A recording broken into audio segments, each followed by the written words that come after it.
Hello there, my name is Francis Ontomwa and this is The Deep Dive. Today our guest is activist Bob Njagi, the leader of the Free Kenya movement.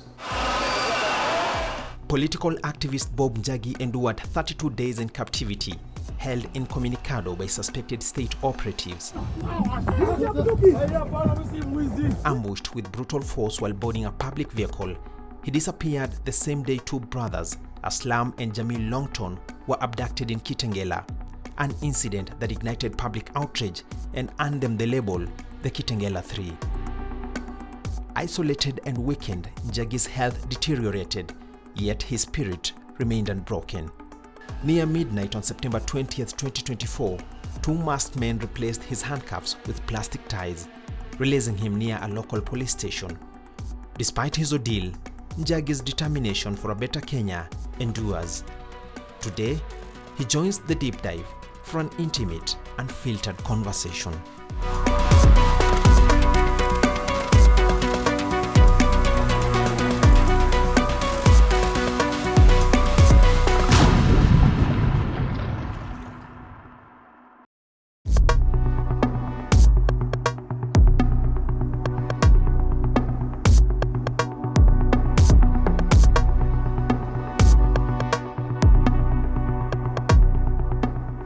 Thank you for speaking to The Deep Dive.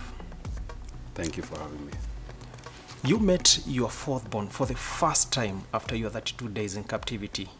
Please describe to me the reunion. How was it like? Well, it was a very emotional moment for me because during my time in abduction, I honestly did not believe I'd be able to see my daughter. Isabella was born on the 11th of September. I was abducted on the 19th of August and released on the 20th of September. So before then, I was still making plans on how to take her mom to hospital, preparing for the baby, buying the clothes, preparing for hospital bills, and then all of a sudden this happened. So it was a very difficult moment for all of us because at that time is when I think she needed me most and I was not present for her and the baby. But I thank God that Isabella was born healthy and she's well even right now. So the first time I saw her was actually about 2 weeks after I was released because I was still in medication, doing some psychosocial support before, going back to my family. I met her for the first time, and it was one of the most glorifying moments, most rewarding moments. Yeah. I can imagine. Yeah, so I really appreciate for the gift. Let's spin it back a little to where it all started.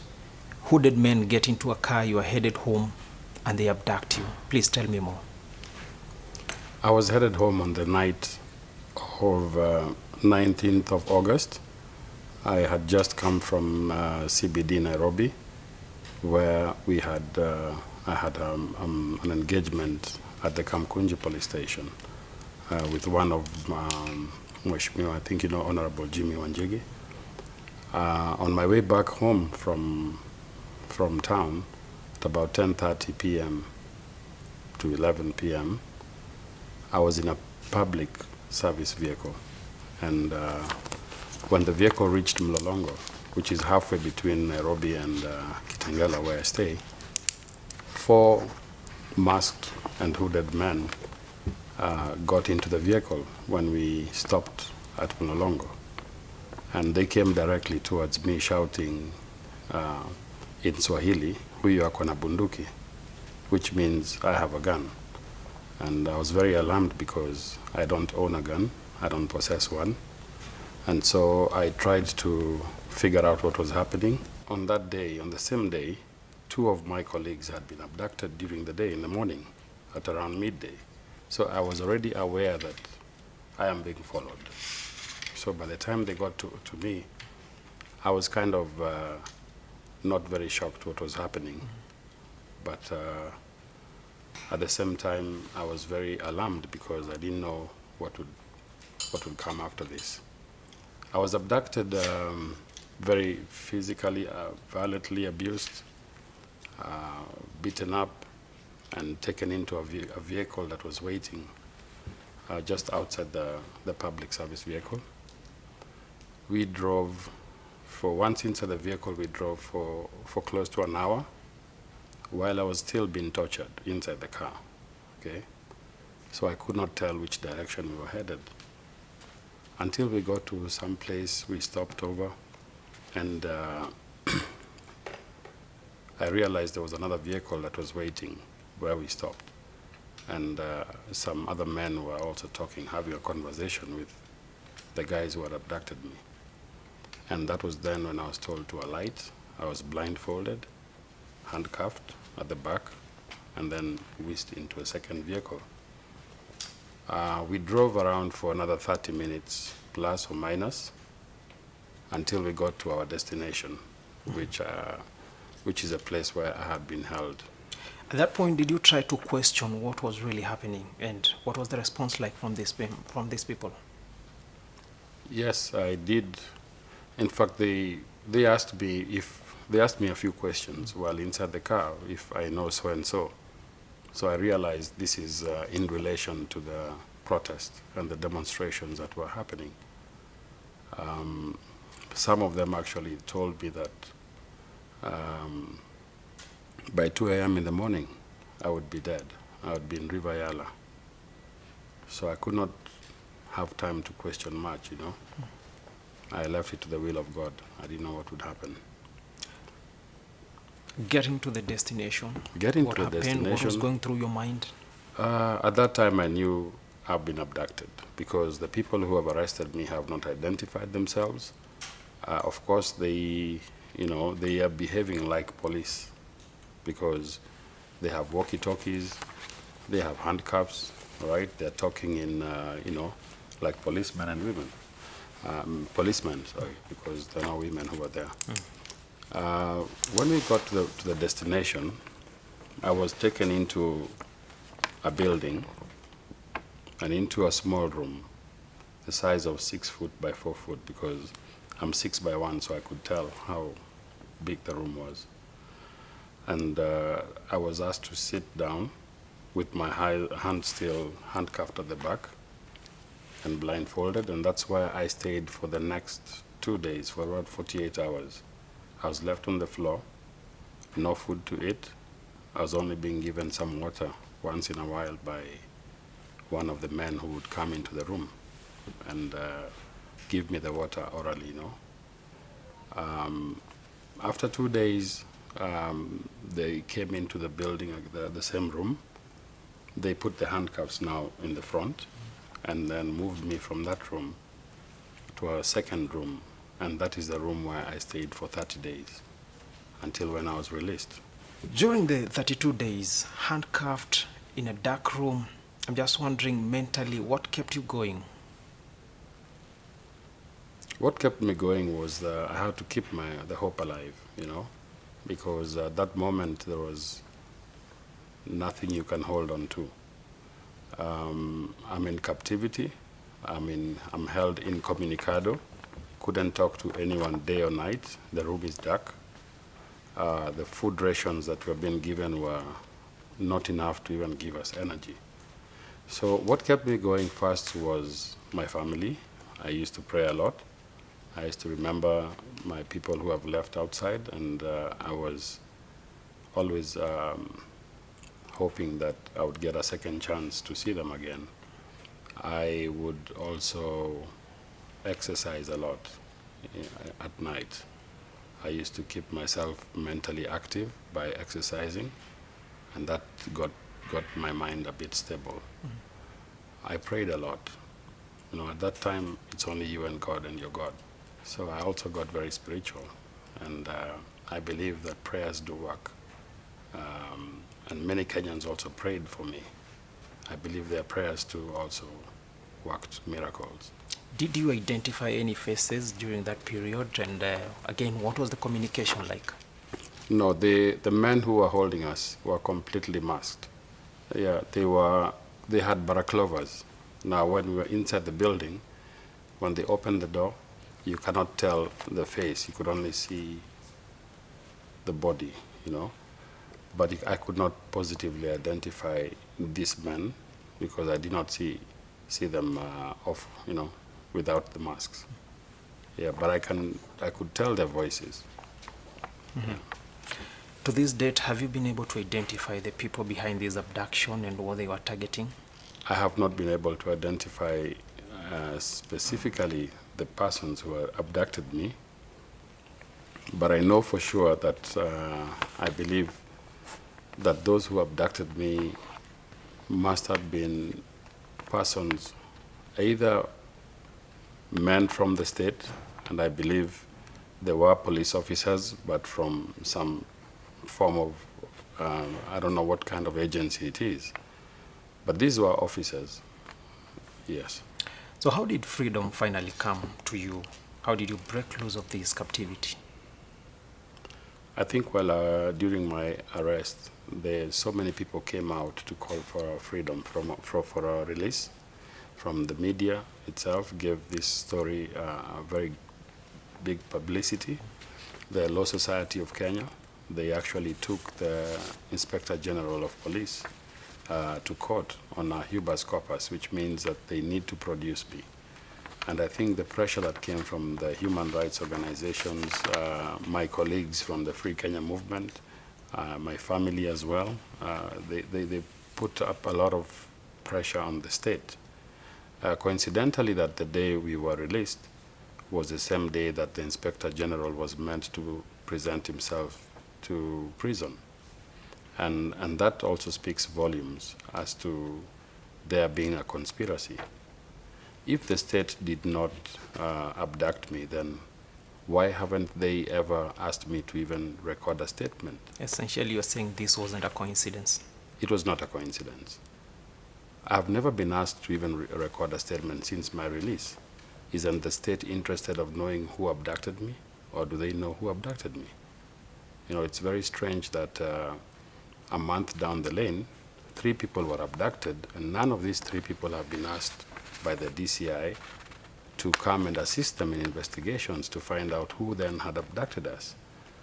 So it points to a direction that probably they know exactly who had abducted us. Let's revisit briefly the public support that you've just mentioned. Yeah. What impact do you think that had when you had Kenyans and even the media rallying behind you? I think without that support, I would not be back alive. Yeah, so I really thank Kenyans and everybody who either tweeted or who prayed for us, because I think that was the pressure that came from all corners that compelled those who had abducted us to release us. In retrospect, Bob, how did you survive on a meal a day? It's difficult, Francis. I lost within those 32 days, I lost 12 kgs. So you can imagine the rate at which one is malnutritioned. I was surviving barely on a plate of ugali and cabbage, and at times rice and maharagwe, which was just boiled and presented to you as food. So the ration was very small. I would remember I was very hungry at night. I would be having hunger pangs, but you can't complain and you can't ask for more. So I think what kept me going then was that I would, normally I do fast for 40 days every year. So I think I got into a fasting mode. Yeah, I turned it around and assumed I'm fasting. So when you fast, you have less food. And I think the fasting turned into prayers, and then things happened. What are some of the biggest lessons that you picked from that dark, small room when you got out? Freedom is very important. Freedom is one of the most important things you could ever have. Even without money, as long as you're free to see your people, to talk to your family, is one of the most important things in life. Yeah, and it's normally taken for granted when you're out here. But when you don't have it, then that's when you realize how important freedom is. Let's now discuss the work that you do as an activist. Yes. Let's start from, what does Free Kenya movement do, and when was it born, and what are your goals? Free Kenya movement was initiated in 2018. At that time, we had the 2018 finance bill that introduced VAT on petroleum products for the first time. So we went to the streets to mobilize Kenyans to oppose, to mobilize the MPs to oppose the finance bill. And we had a procession outside Parliament. Unfortunately, the bill was passed. And it was from that time we realized that the institution called Parliament is not serving the interest of the people. And so we thought that there is need for a movement by Kenyans to push for changes within the country. So we began with what we're calling a popular initiative, a referendum. And at that time, we wanted to bring down the cost of living by coming up with amendments in the Constitution that would safeguard the common man from the high taxation. And so we targeted specific items that we thought are basic and essential items that government should not tax, because the common man depends on those items for their survival. What's the status of this popular initiative? Have you managed to amass enough signatures for this process? We have more than 300,000 signatures, and these are legitimate signatures because we go person to person on the ground. Our target is to reach up to 3 million signatures, hopefully before the end of this year, and so that we can push for a referendum by next year, 2025. Yes. But people would wonder, you've just come from captivity, but you're still pushing on with this agenda. Really, don't you fear the risks that come with it? Yeah, the risks are there, especially when we go out to collect signatures. We're normally met with a lot of resistance by the police. They tear gas us, they stop us, they arrest us. This is a state that is becoming very oppressive and denying us even our rights to assemble. But nonetheless, we cannot stop, because I always say that even the founders of this country, if they had relented in the struggle, we would not be having a free country today. So it is our turn to also do what is necessary to ensure that we have a better tomorrow and today. Yeah. If you had a chance to fix one issue in Kenya that you feel is problematic, what would that be? Tribalism. I think that is the root cause of all the problems that we're going through. Why so? Well, tribalism is a foundation of corruption, because the trends in the country is such that it has eaten into the fiber of the society, so much so that we are basing everything based on our tribes as a country, whereas I think that we should be a merit-based society. For instance, if you look at the appointments of leaders in government, you will see that they will opt to satisfy tribal arrangements vis-a-vis going for a merit-based kind of leadership. So I believe that tribalism is one of the issues that has bedeviled this country. You've mentioned before the importance of forgiveness and healing. How does this resonate with your current life? Forgiveness is, it must come naturally, because if you cannot forgive, then you cannot be expect to be forgiven as well. When you forgive, you let go. You set yourself free. When you don't forgive, then you hold bitterness inside, which again is not good. Those who did, my captors, those who captured me, I have said unto them, I have forgiven them completely. I hope that, because I know they were following orders. The people who captured me were following orders. Clearly they were receiving phone calls from somebody. There are people who are perhaps employed to do what they're doing, to fend for their own families, but I'd want to tell them that that is not the right way to earn a living. What is your process of healing like at the moment, after going through all this? It's not easy. I think first and foremost, talking. Talking is part of the healing, like I'm sharing my story with you today. It helps me to deal with what happened. I'm also exercising a lot. Physical exercise helps to build my mental strength. I'm also integrating back into society, going back to my work routines, keeping myself busy, doing what I used to do. So that has been healing. And yeah. And how was your childhood like? And did it have any way in shaping the person that you are today? Very much so. I was raised up in, I was born in Nairobi, in South B, at Mater Hospital. So I've grown up in the city with basically where all communities are there present. So this has helped me to be more of a nationalistic kind of person, not bent towards tribal kind of affiliations. I went to Nairobi Primary School, Our Lady of Mercy Primary School. I was in the Nairobi Secondary School, which is a national school. I had I've done hotel management as my career in Andrew Hardy College. I'm also a diploma student in French. I've traveled outside the country a bit. My career actually was in hotel management. How did you end up then in activism? Well, you see, Kenyans are hardworking people, but if the results of our hard work ends up in high taxation, corruption, then it means that even the private sector is not safe. I had to make a choice. Should I continue and pursue my career as a hotelier, or should I get into this politics that is determining our destiny? So in around 2012, I decided, let me get into politics. At that time, I went into the Orange Democratic Movement. In 2014, I was elected as the Deputy Director of Elections for ODM National. I was deputizing Junaid Mohammed for about 9 years. So it is at that time then I learned the ropes in politics, and I appreciate the former Prime Minister because through that induction I got to understand how politics is done in the country. I vied for Member of Parliament twice, in 2017 and in 2022 in Kajiado East. Unfortunately, again, we had issues with the elections management, and that's one of the reasons we are pushing for a popular initiative so as to come up with electoral integrity.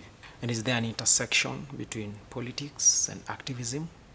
And are you planning to plunge further into politics in the days to come? There is actually, I think most politicians or leaders should also be activists, because when you're agitating for the rights of your people, you're an activist in a way, but also you're providing solutions. The difference between a leader and an activist is a leader will provide solutions, but an activist may just point out at the issues in the society. So I decided that more than activism, it is better to also lead and be part of creating solutions for the people. Despite all that you've gone through, are you still hopeful for a better Kenya? Indeed, very hopeful. But for that to be realized, a lot has to change. So if we want a better Kenya, then we have to fight for a better Kenya. And that's why we are in these agitations. You can see the demonstrations, the protests. We don't go out to the streets because we enjoy going out to the streets. No. It's actually you're putting your life at risk. What's your assessment of freedoms of expression in Kenya now and a few years back? I think we are going backwards. We are going back towards the previous days, when we had like a one-party state where the rights, freedoms were limited. We have a progressive constitution, but also they say that a constitution is only as good as those who implement it. Are there moments that you've questioned whether it's worth what you're doing? So many times. So many times I've asked myself whether even losing my life is worth it. But I believe this is a path which I'm on. And many other leaders have come before us, and they've had their time and they've done their contributions to this country. If I would die because of fighting for my country, then that would be a better way to go than being hit by a car on the road or, any other way. Who inspires you, Bob? I'm inspired by the likes of Thomas Sankara, Burkina Faso. I'm inspired by the likes of Kwame Nkrumah. I'm inspired by leaders like even Professor Lumumba right here in Kenya. I like the kind of thinking and ideology that such kind of men have about Pan-Africanism, about human dignity, respect for the rule of law, and constitutionalism. These are the principles and values that I look up to. Yeah. If you had an opportunity to advise 21-year-old Bob Njagi, what would you tell him? I would tell him that the road to freedom is not easy. Because when you start, you think that perhaps within a week or two, we will have accomplished our goal. But like Nelson Mandela said, it's a long walk to freedom. Looking back, I would say that I wish I had done this earlier or started this before, because perhaps we would have made more accomplishments by now. It is the worst thing to stay back and not proactively take part in civic activities. The moment Kenyans realize that it is your civic duty to participate in governance and call out bad leaders, then we shall have a more informed society and a better country for all. Yeah. Thank you, Bob, for speaking to The Deep Dive and for sharing your story. Thank you for having me. Asante sana. Asante sana.